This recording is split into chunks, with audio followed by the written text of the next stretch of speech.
죄로 인해서 타락한 인간이 하나님의 말씀과 관련해서 나타내는 특성이 있다고 성경이 말씀합니다. 다시 말하면 죄 아래 있는 모든 인간이 하나님께 나타내는 특성을 말하는 것입니다.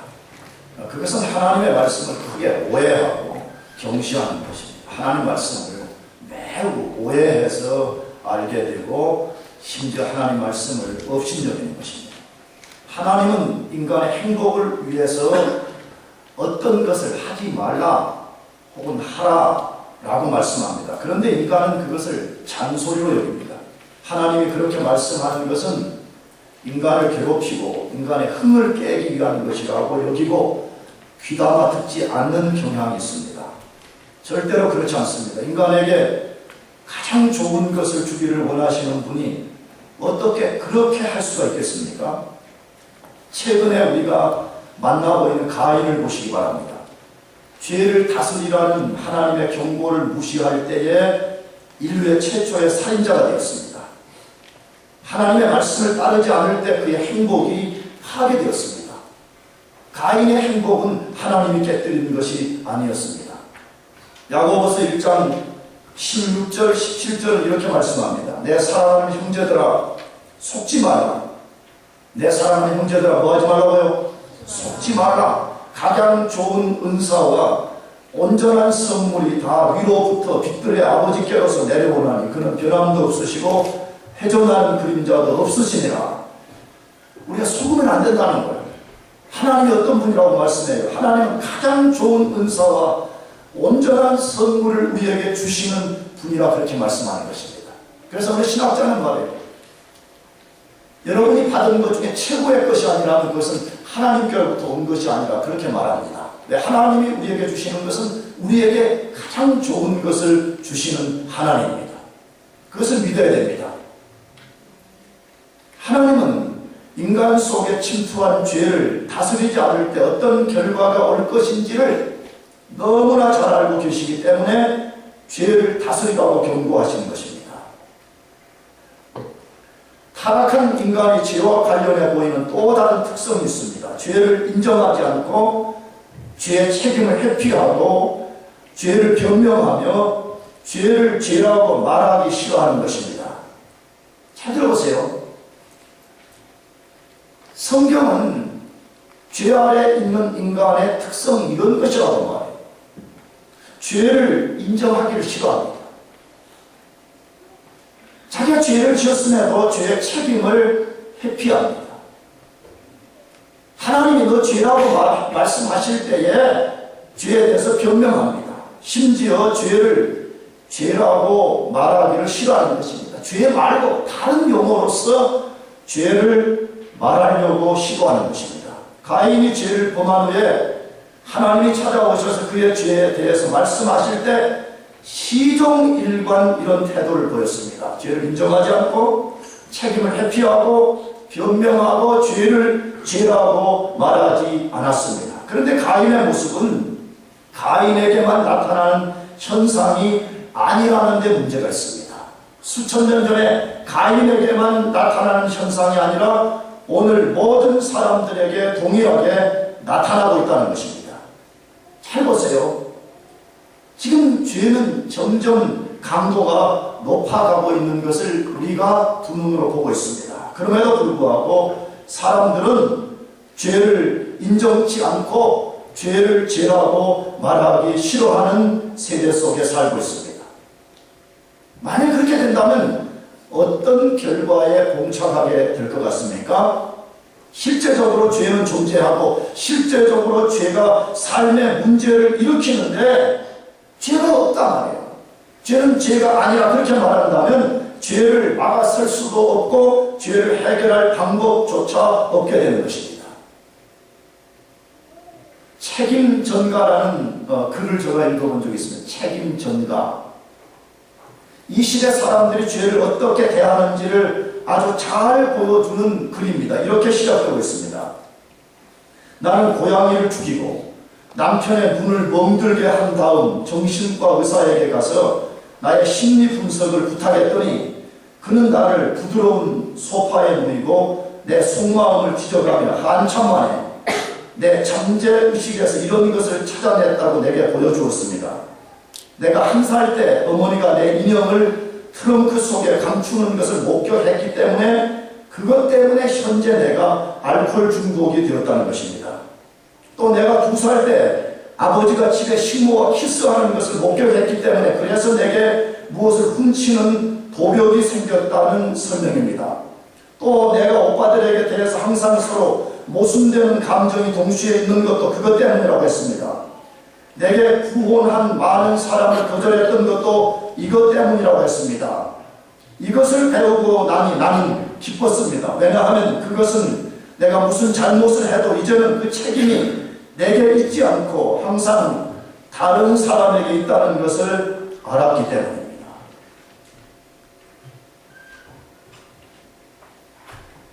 여러분, 이것이 오늘 죄를 대하는 현대인들을 아주 잘 보여주는 스토리인 것입니다. 아까도 말씀드렸습니다. 우리 시대는 그 어느 때보다 죄가 강력해지고 있습니다. 그러나 죄를 방금 소개한 정신과 의사처럼 말하고 있습니다. 그에게 상담을 받은 여인처럼 말하고 있습니다. 만일 죄가 그런 것이라면 얼마나 다행이겠습니까? 진짜로 죄가 성경이 말하는 것처럼 그렇게 심각한 것이 아니라면 얼마나 다행이겠습니까? 그러나 죄는 그런 단순한 문제가 아니라는 데 있습니다. 죄를 부정하고 죄의 책임을 전가하며 죄를 죄라고 말하지 않는다고 숨겨지거나 해결되는 것이 아닙니다. 죄의 특성은 성경이 말하는 그대로 직면하고 인정할 때만이 해결될 수가 있습니다. 그렇다면 우리는 죄가 무엇인가를 잘 아는 게 필요합니다. 도대체 죄는 어떤 특성을 갖고 있는가 하는 것입니다. 오늘 가인을 통해서 드러나는 죄의 특성을 우리가 함께 배워보려고 합니다. 첫 번째로 죄는 반드시 하나님께 드러나고 심판을 불러옵니다.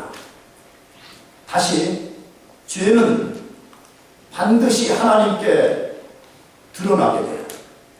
그리고 하나님의 뭘 불러온다고요? 심판을 불러옵니다. 10절에 다 같이 읽어보겠습니다. 시작. 가라사대 내가 무엇을 하였느냐? 내 아우의 핏소리가 땅에서부터 내게 호소하느니라. 여러분, 이 10절의 배경이 무엇이죠? 가인이 아벨을 쳐 죽인 후에 하나님이 가인에게 내 아우 아벨이 어디 있냐고 물었습니다. 그때 가인이 내가 내 아우를 지키는 자니까라며 자기 죄를 부정했고 형제의 책임을 부정했습니다. 가인은 아버지 아담과 달리 죄책감을 전혀 느끼지 않는 반응을 했습니다. 아담은 죄를 범한 후에 죄책감 때문에 나무 뒤에 숨었습니다. 하나님이 찾아오셔서 내가 어디 있냐고 물으셨을 때에 내가 동산에서 하나님의 소리를 듣고 내가 벗었으므로 두려워하여 숨었나이다고 고백했습니다. 아담은 진실은 아니지만 사실을 말했습니다. 진짜 자기가 숨은 진실을 말하진 않았지만 왜 자기가 나무 뒤에 숨게 되었는가에 대한 사실을 말했습니다. 그러나 가인은 죄책감 없이 뻔뻔하게 대답했습니다. 가인은 자신이 그렇게 말하면 자신의 죄가 숨겨지고 하나님이 모르실 것이라고 생각한 것입니다. 그러나 하나님은 그런 가인에게 찾아오셨어요. 개입하셨어요. 내가 무엇을 하였느냐라고 말씀하시는데 가인의 말을 듣지도 않습니다. 바로 하나님이 답을 내립니다. 내 아우의 핏소리가 땅에서 내게 호소한다라고 말씀했습니다. 여러분, 이 말씀 속에 뭐가 들어있어요? 내 아우 아벨이 어딨냐고 말할 때 자기 죄를 직면하고 죄를 회개하고 죄로부터 돌아서기를 원했지만 그것을 부정하게 될 때에 하나님이 개입하셔서 그의 죄를 하나님이 지적하시면서 너의 죄는 숨길 수 없다는 거예요. 네가 무엇을 하였는지 내가 다 보았다는 거예요. 심지어 내 아우의 핏소리가 땅에서 내게 호소하고 있다, 그렇게 말씀하고 있습니다. 하나님 앞에 숨겨질 죄는 아무것도 없습니다. 혹시 지금 드러나지 않은 것이 있다면 언젠가 하나님이 모든 인간의 죄를 다 드러내실 것이라고 성경은 말씀하고 있습니다. 죄는 인간이 숨김으로써 숨겨지는 것이 아니라고 말씀합니다. 죄는 인간이 가인처럼 숨긴다고 숨겨지지 않습니다.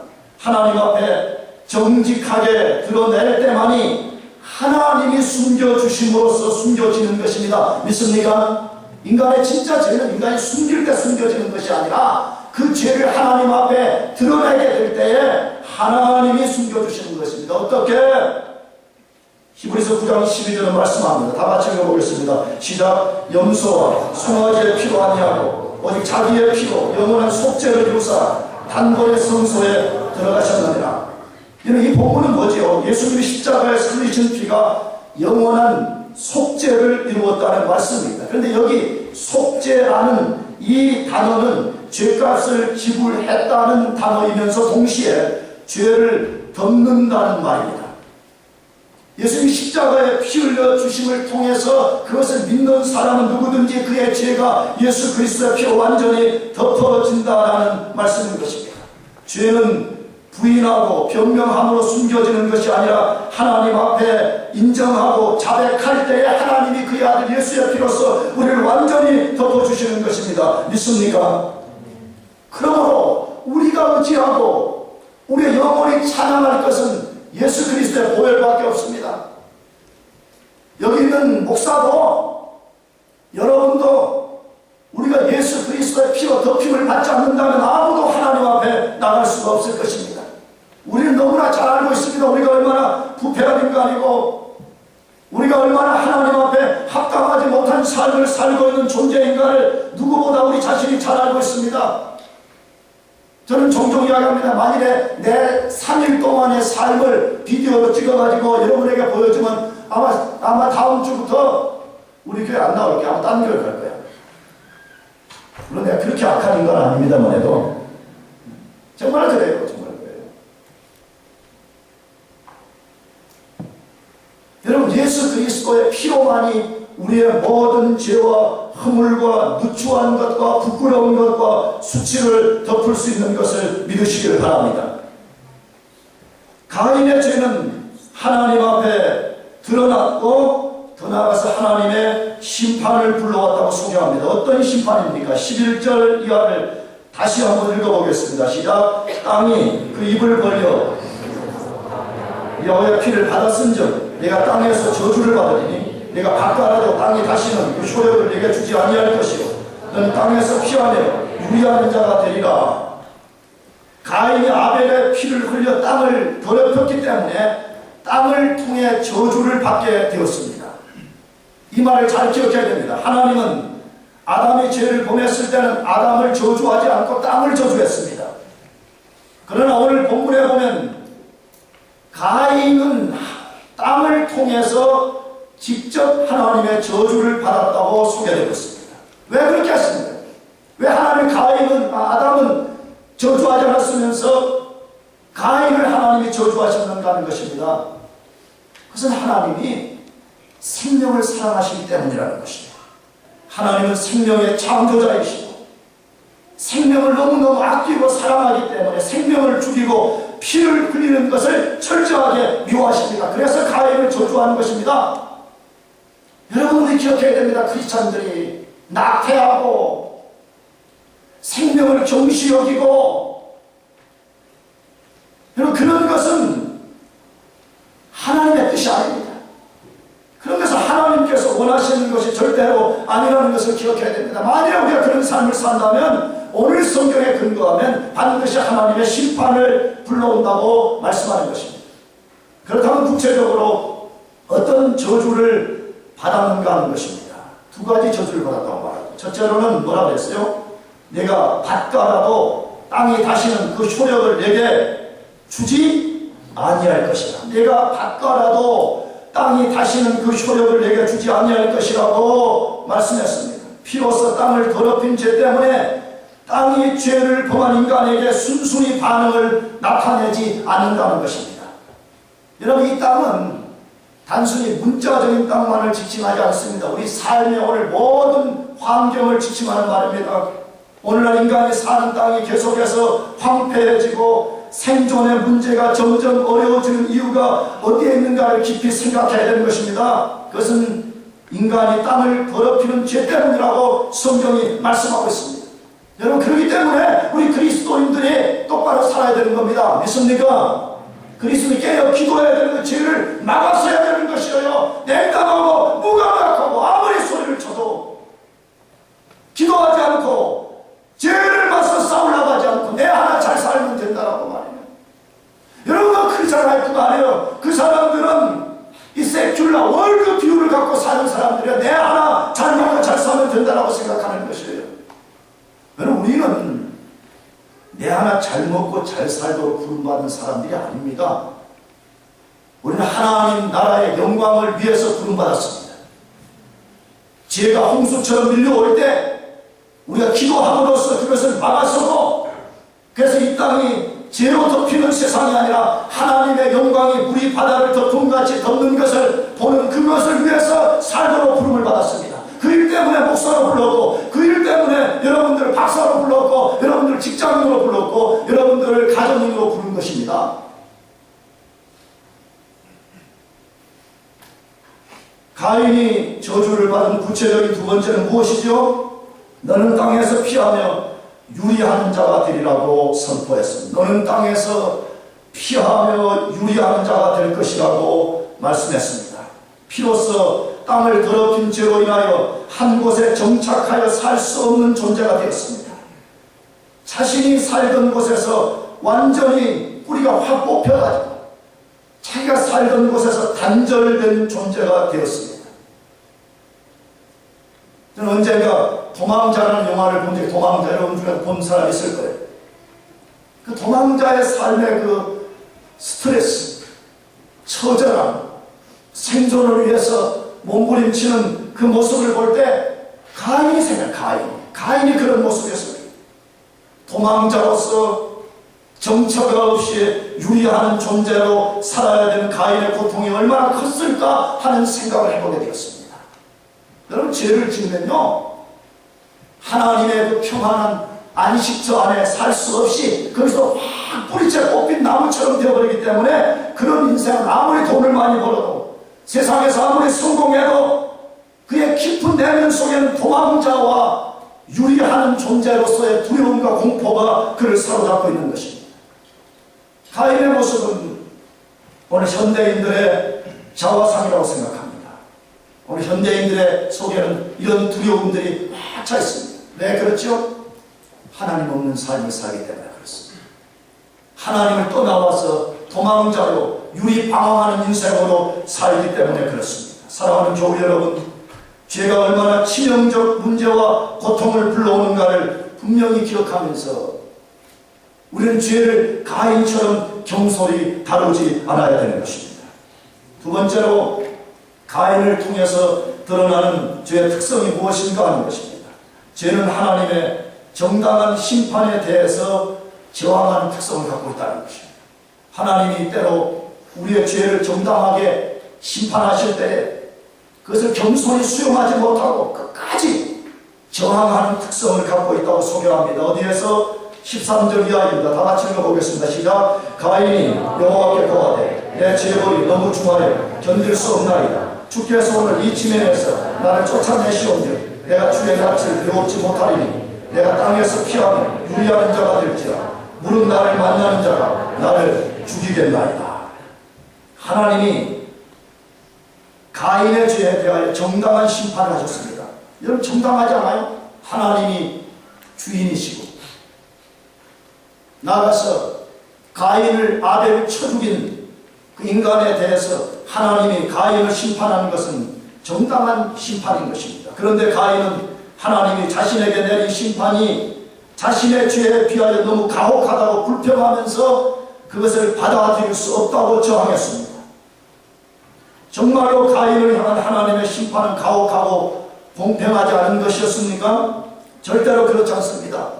구약 성경에는 탈리오 법칙이라는 것이 탈리오, 피를 흘린 자는 반드시 그 피값을 지불해야 한다는 법칙이 있습니다.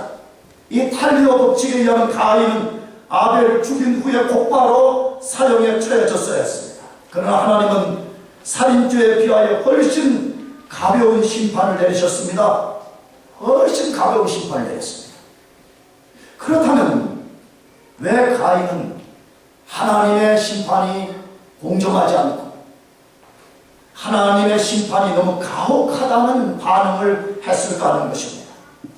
자기의 죄를 인정하지 않고 회개치 않는 마음 때문입니다. 자기 죄를 인정하지 않는 사람의 특성은 자기의 죄가 얼마나 큰 것인가를 보지 못하기 때문에 자기에게 임한 심판만을 크게 보는 것입니다. 자기 죄가 얼마나 큰지를 본 적이 없기 때문에 자기에게 어려움이 찾아오는 어려운 것만 보면서 가인과 같이 하는 것입니다. 불평하고 하나님께 저항하는 것입니다. 내가 왜 이런 어려움을 당해야 되는 것입니다. 내가 왜 이런 심판을 당해야 되라고 가인처럼 하나님 앞에 저항하는 모습을 드러내는 것입니다. 그렇다면 가인이 불평하고 저항한 구체적 내용이 무엇입니까? 그 세 가지가 소개되어 있어요. 첫 번째는 내 죄벌이 너무 중하여 뭐 할 수 없다? 견딜 수 없다. 하나님, 내 죄벌이 너무 중하여 견딜 수 없다라고 말하고 있습니다. 여러분, 이 본문을 잘 들여다보면 가인은 약간의 후회가 있는 것 같아. 왜? 자기의 죄벌이라 그렇게 했기 때문에 약간의 후회. 그러나 그 죄에 대해서 깊이 인정하고 회개하는 것이 없었습니다. 그랬기 때문에 하나님의 심판은 가인 자신의 죄에 비해서 너무 중하다는 것입니다. 그렇지 않습니다. 앞에서도 말씀드렸지만 하나님은 가인에게 그의 죄에 비해서 훨씬 가벼운 심판을 내렸습니다. 그러나 가인은 하나님의 심판이 공평하지 않다고 여겼습니다. 공평하지 않다고 여겼습니다. 가인만 그런 것이 아닙니다. 오늘 대부분 사람들이 그렇게 반응하는 경향을 갖고 있습니다. 자기 죄에 대해서 무감각해지기 때문에 죄가 가져온 심판이나 고통만을 바라보고 가인처럼 불평하는 경우가 얼마나 많은지 모릅니다. 저도 과거에 그랬습니다. 못 깨닫고 무지하고 가인처럼 살 때는 자기 죄를 본 적이 없기 때문에 자기에게 닥친 어려움만 갖고 하나님 앞에 호소하고 불평하는 경우가 얼마나 많은지 모릅니다. 두 번째로 가인이 불평한 구체적 내용은 뭐예요? 주께서 오늘 이 진행에서 나를 쫓아내시온즉 내가 주의 낯을 배웁지 못하리니 라고 말했습니다. 이 가인의 말을 보면 가인이 쫓겨나는 것이 누구 책임인 것처럼 들려져요? 하나님 책임인 것처럼 들려집니다. 주께서 오늘 이 진행에서 나를 쫓아내시온즉 하나님이 괜히 잘 살고 있는 가인, 괜히 잘하고 있는 가인을 쫓아낸 것처럼 비춰집니다. 절대로 그렇지 않습니다. 가인이 스스로 죄를 선택함으로 자기가 자기 자신을 하나님의 면전에서 쫓아내게 만든 것입니다. 다시 말하면 가인은 오늘 이 시대 인간들의 자화상이 아닐 수 없습니다. 대부분의 인간들이 자신들이 불행을 선택했으면서도 그 불행의 결과가 찾아온 모든 책임을 하나님께 돌립니다. 기도하지 않고 경건하게 살지 않고 하나님 백성답게 살지 않다가 하나님이 때로 징계로 그를 치시게 될 때에 대부분이 처음에 하는 것이 가인처럼 말합니다. 하나님 부당합니다. 하나님 불평합니다. 여러분, 하나님을 한 번도 우리가 바르게 하고 잘 살게 했는데 괜히 와서 우리의 흥을 깨기 위해서 하나님이 가인처럼을 쫓아낸 적이 없습니다. 믿습니까? 없습니다. 우리 스스로가 그래서 선택하고 있습니다. 하나님께서 경고하고 하나님 반복적으로 말씀하고 하나님 죄를 다스리라고 말씀하고 그렇게 살면 안 된다고 말씀하는데도 불구하고 가인처럼 끝까지 자기 길을 가다가 어려움을 당하고 어려움 당하며 와서 가인처럼 가고 하나님 어찌하여 나에게 잔인합니까? 하나님께 자비가 없습니까? 하나님은 절대 그런 분이 아니라는 것을 기억해야 됩니다. 세 번째로 가인이 어떤 불평을 하게 됐어요. 내가 땅에서 피하며 유리하는 자가 될지라 무릇 나를 만나는 자가 나를 뭐하겠나이다? 죽이겠나이다. 가인이 얼마나 이기적이고 뻔뻔한 사람인가를 보여주는 말입니다. 자기 동생을 죽일 때는 주저함이 없었으면서 자신이 고난과 위기에 처할 것에 대해서는 극도로 염려하고 두려워하고 있습니다. 여러분, 이것이 가인의 모습입니다. 남의 생명에 대해서는 조금도 두려움 없이 즐길 수 있었던 사람. 자기가 고난을 받을 것, 자기가 혹시 다른 사람들로부터 생명의 위협을 당할 것에 대해서는 극도로 염려하고 극도로 두려워하고 있는 것. 여러분, 너무 많은 그리스도인들이 가인처럼 살고 있다는 것이죠. 자기밖에 모르는 사람.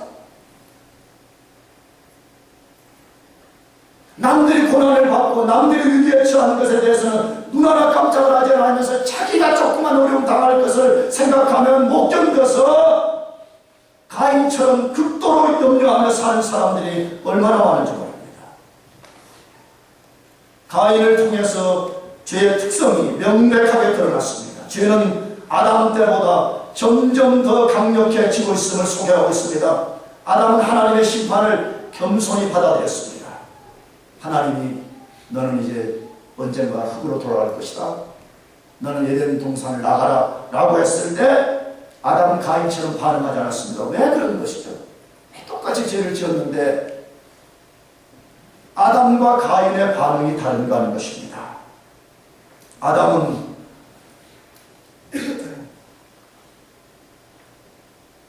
하나님 앞에 회개한 사람입니다. 자기 죄가 무엇인가를 깊이 인식하고 아담은 자기 죄를 회개했기 때문에 하나님이 거기에 대한 심판을 내렸을 때에 가인처럼 불평하지 않고 저항하지 않았습니다. 겸손히 받았었습니다. 가인은 왜 그런 거예요? 아버지보다 더 악한 죄를 지은 가인은 왜 불평하고 저항하는 것입니까? 자기 죄를 직면하고 회개하지 않았기 때문에 그런 것입니다. 여러분, 이것이 죄를 인정하고 회개하지 않는 사람들의 특성인 것입니다. 끝까지 하나님 앞에서 자기가 한 행위가 옳다라고 여기면서 하나님이 행하시는 일을 수용하지 못하는 그런 태도를 갖고 있는 것입니다. 자기 죄를 직면하고 회개하지 않는 인간은 가인처럼 하나님을 불평하다고, 불공평하다고 여깁니다. 불행의 원인을 하나님께 돌려대는 것입니다. 자기만을 소중하다고 여기며 사는 것입니다. 사랑하는 교우 여러분, 하나님의 심판을 겸손히 수용하는 것을 배워야 됩니다. 아멘? 배워야 됩니다. 하나님대로 우리를 징계하시기도 하고 하나님대로 우리를 심판하실 수도 있습니다. 여러분, 그럴 때 우리는 가인처럼 저항하는 사람이 되어서는 안 됩니다. 하나님의 심판을 겸손히, 하나님의 징계를 겸손히 받으면서 하나님이 심판과 징계를 베푸시는 뜻을 깊이 이해하고 우리가 거기서 완전히 복종하게 될 때만이 하나님 우리를 다시 회복시켜 주실 것입니다. 마지막 세 번째로 가인을 통해 드러난 죄의 특성이 무엇입니까? 죄는 하나님이 세우신 뜻을 끝까지 거역하는 특성을 가지고 있습니다. 죄는 하나님이 명백하게 세우신 뜻을 끝까지 거역하는 특성을 갖고 있습니다. 15절 다 같이 읽어보겠습니다. 시작. 여호와께서 그에게 이르시되 그렇지 않다. 가인을 죽이는 자 벌을 7배나 받으리라 하시고 가인에게 표를 주사 만나는 누구에게든지 죽임을 면케하시리라. 이 본문을 보면 하나님의 무한하신 자비와 그것을 거부하는 인간의 날선 대립을 보여주고 있습니다. 그 대립이 어떻게 나타나고 있습니까? 하나님은 무한한 자비를 가인에게 베풀었습니다. 그러나 가인은 그 자비를 끝까지 거절하면서 자기 길을 갔다고 소개되어 있습니다. 그럼 하나님이 가인에게 베풀어 주신 자비가 무엇입니까? 가인이 자기에게 내린 형벌이 너무 가혹하고 다른 사람들이 자신을 죽일까 두렵다고 할 때 하나님이 자비를 베풀어 주셨습니다. 사람들이 가인을 살인자라고 죽이지 못하도록 하나님이 철저하게 조치를 취해줬습니다. 하나님이 친히 가인을 죽이는 자는 벌을 7배나 받을 것이라고 선언하셨고 표를 주어서, 마크를 주어서 죽임을 면하게 해주셨습니다. 이 표는 여러 가지로 추정하지만 정확히 어떤 것인지 우리는 알 길이 없습니다. 그러나 그 당시의 사람들은 분명히 알 수 있었던 표였습니다. 하나님은 가인이 비록 동생을 쳐 죽인 살인자이지만 그의 생명을 보호하고 불쌍히 여겨주셨던 것입니다. 놀랍지 않아요? 저는 지난주에도 말씀했지만 성경을 모를 때는 가인처럼 했어요. 하나님이 말도 안 된다. 하나님 비논리적이다. 하나님은 무자비한 분이다 라고 생각했습니다. 그러나 성경을 공부하면서 알게 된 사실은 하나님은 무한히 자비로우신 분이라는 것입니다. 비록 그가 죄인이지만 하나님이 그에게 자비를 베풀어서 사람들이 그를 쳐 죽이지 못하도록 하나님이 철저하게 보호해 주셨다라고 소개하고 있습니다. 가인에게 베풀어 주신 이 자비는 오늘 우리에게 베풀어 주신 자비입니다. 믿습니까?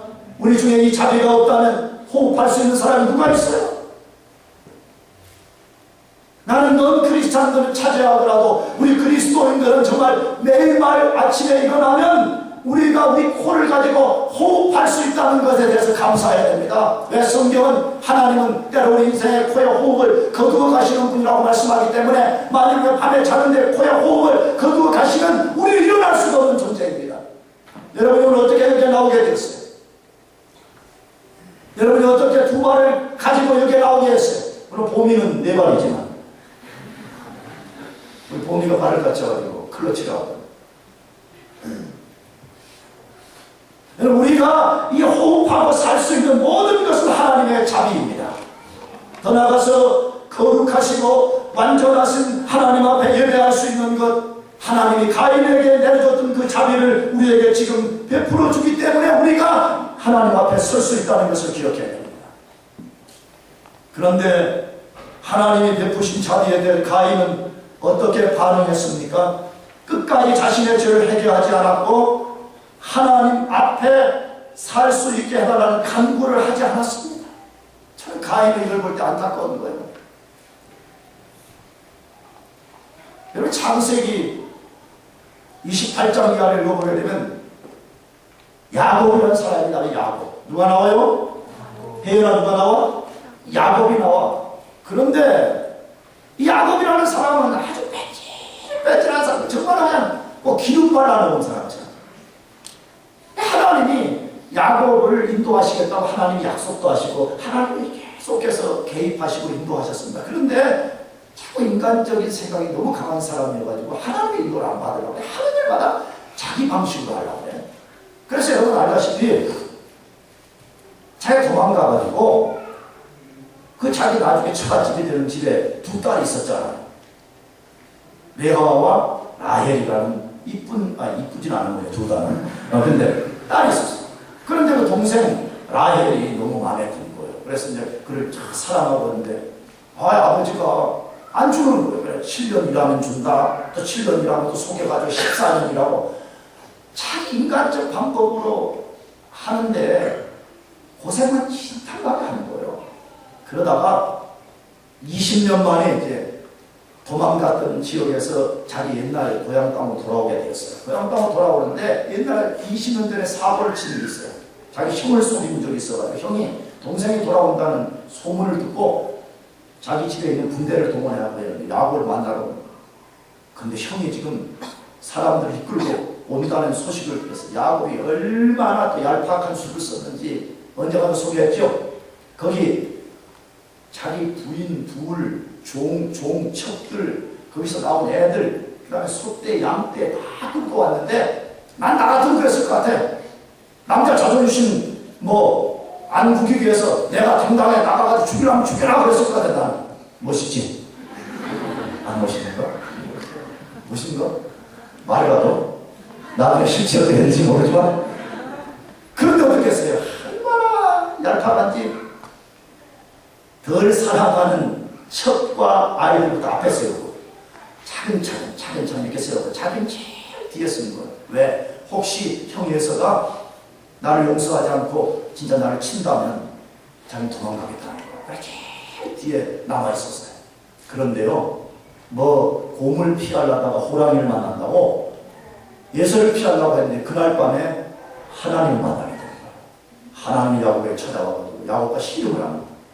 강렬한 씨름을 하게 된 거죠.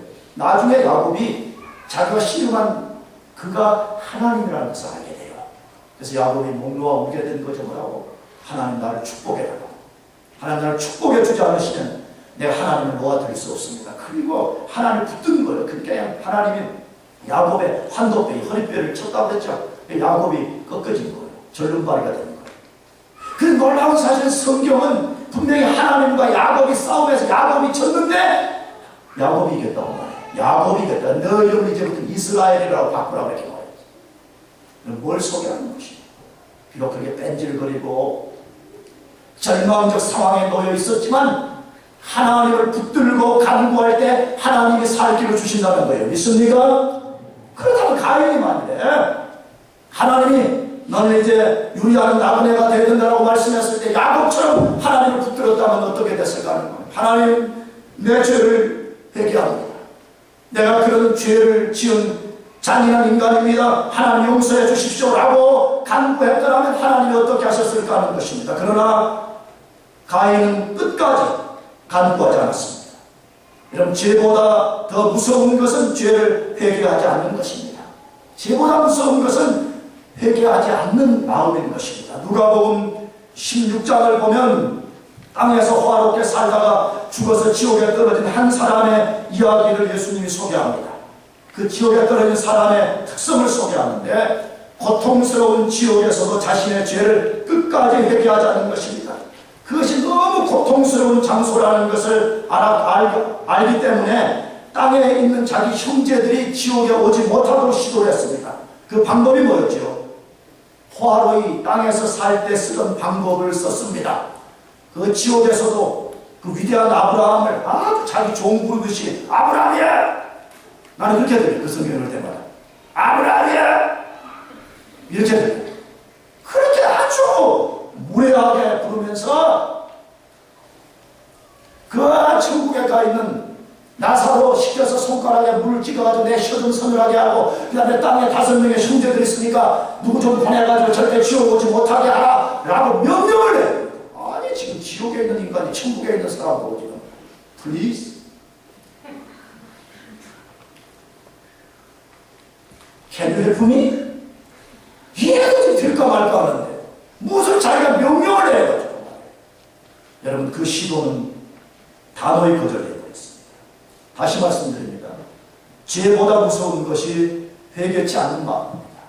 이것이 얼마나 무서운 것인가를 계시록 16장 10절 이하에서 소개합니다. 다 같이 읽어보겠습니다. 시작. 또 다섯째가 그 대적을 짐승의 보좌에 쏟으니 그 나라가 곧 어두워지며 사람들이 아파서 아픈 것과 종기를 위하여 하늘의 하나님을 회방하고 저희 행위를 회개치 아니하더라.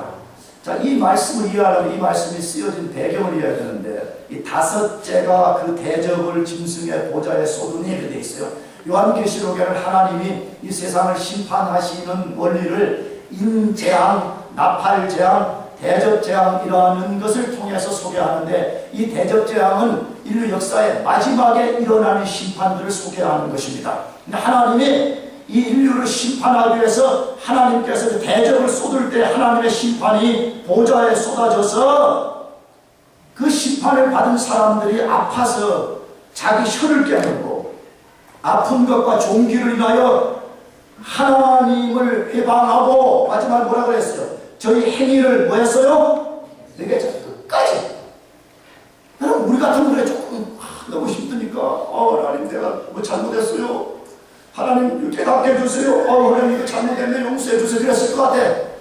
근데 그렇게 고통을 당하면서 끝까지 하나님을 회방하면서 하나님 앞에 회개하지 않았더라라고 말씀하고 있습니다. 여러분 인간은 죄 때문에 망하지 않습니다. 인간은 절대 죄 때문에 망하지 않습니다. 인간이 망하는 것은 하나님 앞에서 회개하지 않기 때문에 망한다고 성경은 말씀하고 있습니다. 그러나 누가복음 23장에 지옥에 떨어진 한 부자와 괴를 달리하는 한 강도의 이야기가 나옵니다. 예수님 십자가에 달리셨을 때 두 명의 강도가 좌우편에 같이 달렸습니다.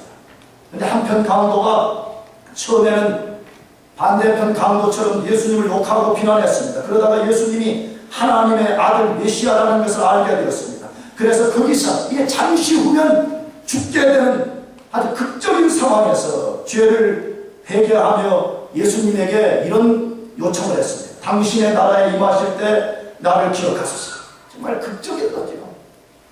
나는 제가 말씀드렸잖아요. 나는 이 장면을 읽을 때마다 농구 이 최종 결승에 막 카운트다운 이제 끝나요. 3초 2초, 1초 하는데 그냥 중간에서 그냥 몽 들어오고 샤 3점골을 해가지고 역전을 시키는 거죠. 그런 모습. 지금 잠깐 있으면 예수님의 땅에서의 구원 사역이 끝이 나는 순간에 라스트 찬스를 받은 것입니다. 그가 회개하고 예수님께 당신의 나라에 임하실 때 나를 기억해달라고 했을 때 예수님 뭐라고 말씀했다고요? 23장 43절 다 같이 시작. 내가 진실로 내게 이르노니 오늘 내가 나와 함께 낙원에 있으리라. 아담이 쫓겨난 것, 가인이 쫓겨난 그 낙원으로 이 강도가 들어가는 역사가 일어났다라고 말씀하고 있는 것입니다. 놀랍잖아요. 우리가 비록 죄를 지은 죄인일지라도 하나님 앞에 우리 죄를 인정하고 우리가 회개할 때 하나님은 우리 죄를 용서하시고 이 강도를 낙원에 받아주시는 같이 받아주신다고 분명하게 말씀하고 있습니다. 더 나아가서 가인이 자기 죄를 회개하지 않고 끝까지 자기 길을 간 것을 16절에서 마지막으로 소개합니다. 우리 다 같이 읽어보겠습니다. 시작. 가인이 여호와의 앞을 떠나 나가 에덴 동편 노 땅에 거하였더라. 왜 이 말씀이 가인이 끝까지 회개치 않은 말씀인가 하는 것입니다. 여러분, 처음에 가인이 범죄한 후에 심판받아서 쫓겨날 때 하나님이 가인에게 세운 뜻이 있었습니다. 그것이 무엇이죠? 너는 땅에서 피하여 뭐하는 자가 되라. 유리하는 자. 너는 떠돌이 삶을 살아야 된다고 하나님이 가인에게 분명하게 말씀했습니다. 그런데 가인은 그렇게 하지 않고 노 땅에 거하면서 거기서 도시를 만들고 북박이처럼 살았다고 소개하고 있습니다. 왜 그런 거죠? 분명히 하나님이 너는 떠돌이 인생으로 살아라고 말씀했는데 왜 그것을 거부하고 북박이 인생으로 산 것이요? 왜 그런 거예요? 하나님의 약속을 안 믿는 것입니다. 분명히 하나님이라고 말씀했어. 너가 유리하며 살 때에 사람들이 너를 죽이지 못하도록 내가 너에게 표를 주고 내가 너를 지킬 것이라고 하나님이 말씀했음에도 불구하고 그 하나님의 약속을 믿지 못했기 때문에 자기 힘으로 자신의 안전의 근원을 만들고 싶어서 그렇게 했던 것입니다. 그렇다면 왜 하나님은 굳이 가인을 유리하는 나그네로 살도록 하셨을까 하는 것입니다. 그것은 명백하게 죄에 대한 심판입니다. 그러나 하나님의 심판 속에는 항상 깊은 뜻이 들어있습니다. 아담을 쫓아낼 때도 그게 하나님의 깊은 뜻이 있었던 것처럼 가인을 유리하는 사람이 되게 하셨을 때도 하나님의 깊은 뜻이 그 속에 들어있었습니다. 그 하나님의 깊은 뜻이 뭐예요? 너는 움직이는 설교자가 되라. 움직이는 설교자. 다시 말하면 죄를 범하면 인간이 얼마나 비참하게 되는가를 너 삶을 통해서 보여주고 동시에 비록 죄인이지만 하나님이 은혜를 베풀어 주신 그 자비가 얼마나 큰가를 너 삶을 통해서 사람들에게 보이라는 거야. 여러분, 그렇다면 가인보다 이것을 분명하게 보여줄 수 있는 사람이 어디 있겠어요? 사람들이 다 말합니다. 저 살인자가 어떻게 저렇게 보호를 받으며 살지? 그것은 하나님이라는 신이 그에게 자비를 베풀었기 때문이라는 거죠. 어떻게 저가 그 좋은 행복이 깨져버렸지? 죄 때문이라는 것을 보면서 인간의 경각심을 갖고 그것으로부터 돌이킬 수 있도록 한 것입니다. 그러나 가인은 자기 죄를 인정하지 않고 끝까지 죄를 회개하지 않고 하나님의 심판을 겸손히 받지 않고 하나님의 뜻을 저항하게 될 때에 하나님이 그에게 두신 깊은 뜻마저 꺾어버리는 사람이 되고 말았습니다. 우리는 가인처럼 하지 말아야 됩니다. 혹시 죄를 범하거나 실수하여서 고난을 불러들었다면 때로는 그것을 가슴에 안고 살아가는 것을 훈련해야 됩니다. 오늘 이 그리스도인들이 저를 포함해서 너무 피상적 그리스도입니다. 그래서 하나님이 우리를 고치기 위해서 하나님이 우리를 깨우치기 위해서 때로 고난을 주거나 삶의 역경을 만나게 할 때 너무 빨리 그것을 해결해 버리려고 합니다. 다시 말하면 하나님의 깊은 뜻을 배우기도 전에 고난부터 없애버리려고 덤벼들기 때문에 고난은 당하는데 영적 조언은 받지 못하는 경우가 얼마나 많은지 모릅니다. 여러분, 성숙한 그리스도인들은요, 때로 하나님이 깊은 뜻을 가지고 우리에게 고난을 가지고 찾아올 때 그것을 가슴에 안고 사는 것을 배워야 됩니다. 아멘. 이걸 깨달아야 돼. 그것을 물리치지 않고 그것을 가슴에 팍 안고 하나님의 때가 될 때까지 고난의 시기를 지나는 것을 배워야 되는 것입니다. 그렇게 될 때 우리 삶을 통해서 사람들에게 증거할 수 있습니다. 어떻게 저 사람은 저렇게 고난 속에서도 흔들림 없이 살 수가 있지? 어떻게 저런 아픔 속에서도 하나님이라는 분을 섬기고 살 수 있지? 라고 하면서 우리 삶을 통해서 하나님을 증거할 수 있습니다.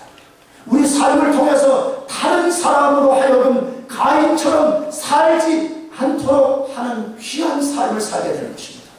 여러분 모두가 하나님의 깊은 뜻을 이해하고 그 뜻에 깊이 순종하여 살기를 축복합니다. 기도하겠습니다.